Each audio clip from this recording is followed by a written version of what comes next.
வாழ்க்கையில உங்கள குறை கூறிக்கிட்டே இருக்கிறவங்கள்ட்ட எப்படியாச்சும் நல்ல பேர் வாங்கிடலான்னு என்னைக்குமே முயற்சி பண்ணாதீங்க. ஏன்னா, நீங்க உங்கள குறை சொல்றதுன்னு ஆயிடுச்சு அவங்கள பொறுத்தவரைக்கும். அதனால நீங்க செய்ற ஒவ்வொரு நல்லதுல கூட அவங்க குறைகள் மட்டும் தான் காண்பாங்க. எப்பயும் யாருடைய குறைகள மட்டுமே பேசிட்டே இருக்கக்கூடாது நம்ம.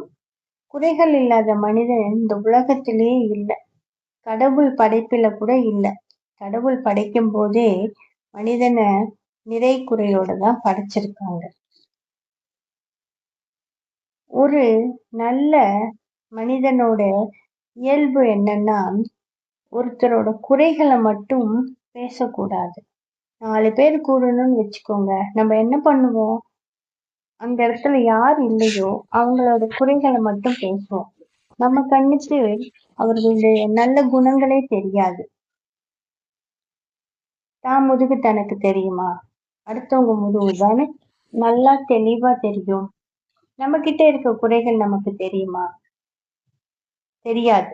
அடுத்தவர்களுடைய குறைகள தான் நம்ம பூத கண்ணாடி போட்டுட்டு பெருசாக்கி பேசுவோம். ஒரு நல்ல உயர்ந்த மனிதனோட குணம் என்னன்னா, ஒரு மனிதனோட குறைகள பற்றி பேசாம இருப்பது தான் ஒரு உயர்ந்த மனிதனோட உயர்ந்த குணம்.